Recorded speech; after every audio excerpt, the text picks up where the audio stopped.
বিশেষ করে আমার টার্গেটে ছিল প্রাইমারি। তো আমি এই যে গাজী মিজানুর রহমানের প্রাইমারি অ্যানালাইসিস বইটা কিনলাম, সাথে বিসিএস যে প্রিলিমিনারি অ্যানালাইসিসটা ছিল সেটাও কিনলাম।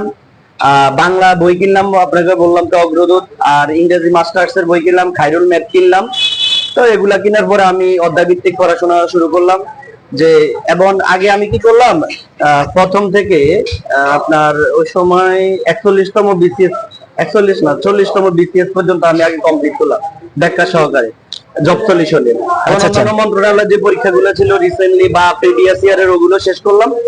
দেন মোটামুটি আমার মধ্যে একটা কনফিডেন্স চলে আসলো। জব সলিউশন কিন্তু আমি প্রায় এ পর্যন্ত আপনার 4 থেকে 5বার আমি কমপ্লিট করেছি ব্যাখ্যা সহ। হ্যাঁ, ব্যাখ্যা সহকারে। তখন আমার মধ্যে একটা কনফিডেন্স হলো, যে প্রশ্নে আমি এখন পরীক্ষা দেই মোটামুটি 70-এর মধ্যে আমি 40, 45, 50-এর মতো পাই। এখন আমার হলো কম্পিটিশন অনেক বেশি, আরো বেশি যেতে হবে। সে কারণে আমি অধ্যায়ভিত্তিক পড়াশোনা শুরু করলাম। যেমন বাংলা ধরেন কারক বিভক্তি, তারপরে বিপরীত শব্দ, তারপরে পদ প্রকারণ, এভাবে আমি শুরু করলাম। ইংরেজিতে ভয়েস চেঞ্জ, ন্যারেশন, তারপরে হলো ভার্ব, প্রিপোজিশন, আর্টিকেলস, এগুলো শুরু করলাম।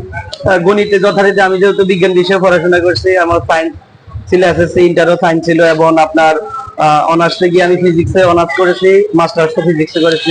তো আমার গণিতের প্রতি একটু আলাদা একটা ভালোবাসা ছিল, ভালো লাগা ছিল, এবং আমার মোটামুটি গণিতটা পারতাম। তারপরেও গণিতটা পারতাম বুঝে আমি রেখে দেই না, গণিতও আমি পড়াশোনা করছি। মানে আপনি টিউশনি করতেন, আর সেই কারণে আপনার মাথা অনেকটা পরিপক্ক ছিল গণিতের জন্য বা অন্যান্য বিষয়ের জন্য।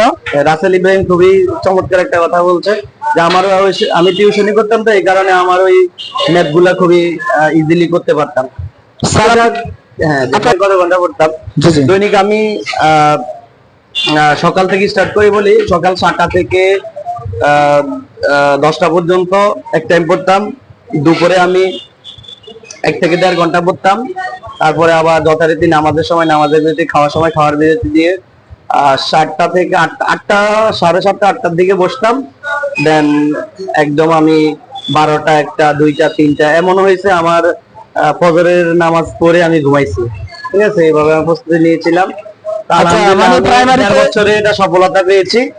জি বলেন। মানে প্রাইমারিতে চাকরি পাওয়ার জন্য মোটামুটি এটা বিসিএস মানের প্রিপারেশন নিতে হয়, যা বোঝা গেল। তারপর প্রাইমারিতে চাকরি পাওয়া যাবে, কারণ প্রাইমারি যদি চাকরি টার্গেট থাকে আর যদি এই মানের প্রিপারেশন হয় তাহলে কিন্তু চাকরি পাওয়া যাবে না। প্রস্তুতিটা হবে একটু উপরের লেভেলের, মানে হাই লেভেলের। ধন্যবাদ আমাকে প্রশ্নগুলো করার জন্য। যে আপনারা আগে জানেন গতানুগতিক প্রশ্নটা করছিল আগে, কিন্তু আমাদের যে নিয়োগটা 2022-এর এপ্রিলে যে আমাদের প্রশ্নপত্র মানে পরীক্ষাটা হয়েছিল দ্বিতীয় ধাপে, ওই ধাপে খুবই কঠিন প্রশ্ন হয়েছিল এবং গতানুগতিক প্রশ্ন হয়নি। আউট অফ সিলেবাসের বাহিরে প্রশ্ন হয়েছে। তো আমাদের বেসিকটা মোটামুটি থাকার কারণে দিয়েছিলাম। তা আমি 80-র মধ্যে আপনার প্রিলিমিনারি ছিল আপনার 80, লিখিত 80-র মধ্যে আমি প্রায় আপনার 70টার মতো দাগাইছিলাম।